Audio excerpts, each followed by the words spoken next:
latest game in Codemasters' Race Driver series, Grid is a polished and expansive entry into the racing genre. The series has long put the emphasis on making the driver, rather than the cars, the star of the show. And though Grid still offers you the chance to travel the world as a racing driver, the emphasis is firmly back on the racing itself.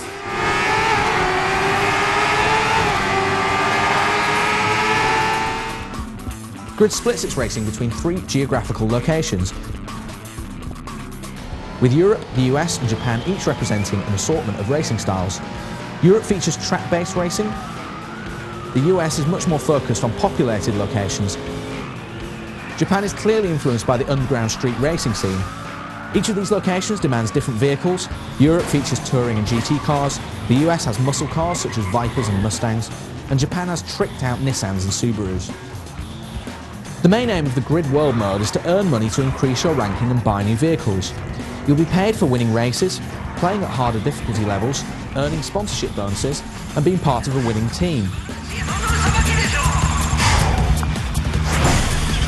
As with many racing games, you need a selection of vehicle types in order to enter different racing events, and you can buy cars either brand new or second-hand on eBay Motors.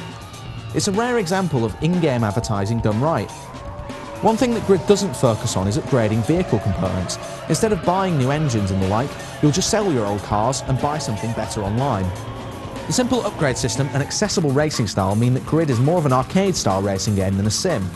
That said, the game is incredibly challenging, and the opponent AI will happily smash you into walls. Likewise, head-on collisions will write you out of a race completely, and perhaps because of this, Codemasters has implemented a new feature called the flashback system, which lets you rewind time and correct any disastrous mistakes. Your chosen difficulty level determines the number of flashbacks at your disposal, and there's a cash incentive at the end of each race for not using the feature. Racing purists may well balk at this concept, but it's completely up to the player to choose whether to use flashbacks in the game. You've lost your front wing.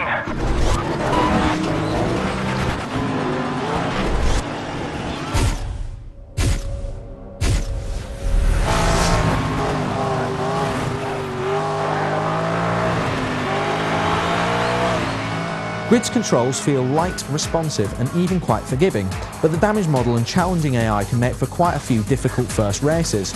Minor bumps and crashes will do little to impact the performance of your vehicle, however major incidents will have a more drastic effect on your ability to race.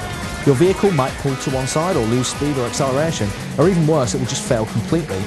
Once you're aware of these obstacles, Grid becomes an enjoyably edge-of-your-seat racing experience.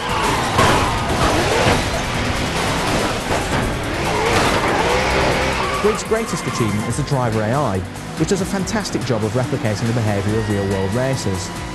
Grid's drivers move in a choreographed formation at the beginning of each race, but they begin to take risks and make mistakes as they try to get to the front of the pack.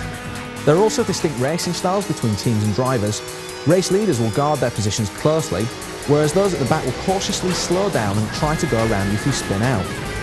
Whichever difficulty level you choose to play at, they're a clever and challenging bunch to race against.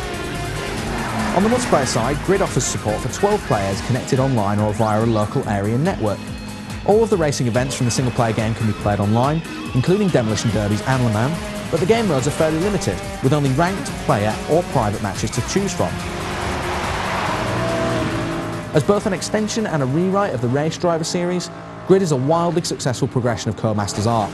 It may not feature the customization of Forza 2, and it doesn't have the diversity of online modes of something like Project Gotham Racing 4, but as an alternative to arcade races such as Need for Speed and Juiced, Grid is both an accessible and rewarding first step in what we hope will be an ongoing franchise.